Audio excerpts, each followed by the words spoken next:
بہلول یہ کام کر رہا ہے، گروندے بناتا ہے گراتا ہے، گروندے بناتا ہے گراتا ہے۔ بادشاہ گزرا، پوچھا بہلول کیا کر رہے ہو؟ ہنس کے کہا جنت کے مکان بنا رہا ہوں۔ کہا بیچتے ہو؟ ہاں بیچتا ہوں۔ کتنے کا؟ 10 روپے کا، سیل لگائی ہوئی ہے۔ بادشاہ مسکرا کے گزر گیا، دیوانہ ہے، مجنوں ہے، اپنی موج میں لگا ہے۔ پیچھے سے ملکہ زبیدہ بھی آ رہی تھی، اس نے بھی دیکھا، کہا بہلول کیا کر رہے ہو؟ کہا جنت کے مکان بنا رہا ہوں۔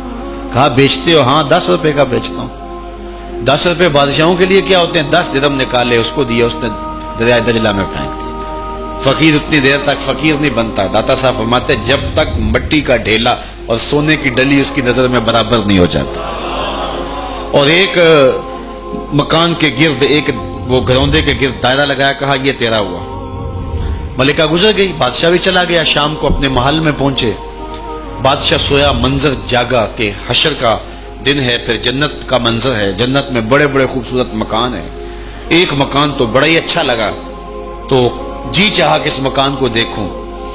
تو جب قریب گیا تو دروازے پہ لکھا تھا ملکہ زبیدہ۔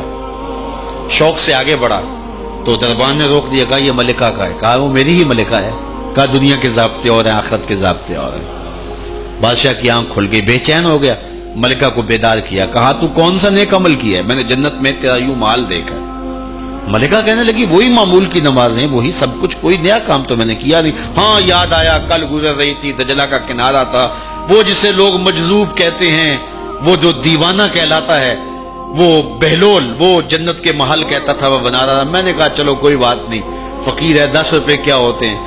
تو میں نے 10 روپے کا ایک محل خریدا تھا۔ بادشاہ سر پکڑ کے بیٹھ گیا، وہ تو مجھے بھی کہتا تھا۔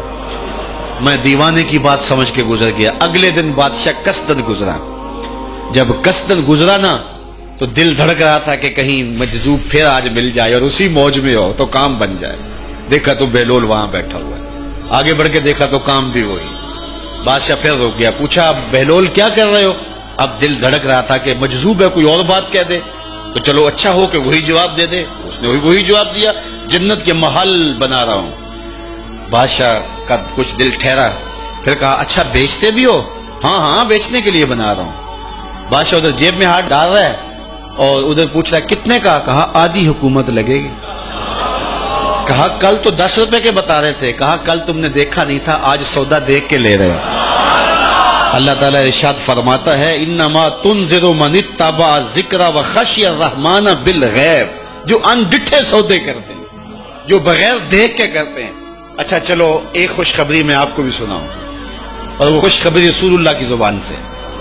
حضور نے فرمایا طوبی لمن رآنی وآمن بی وطوبی 7 مرات من لم یرانی وآمن بی۔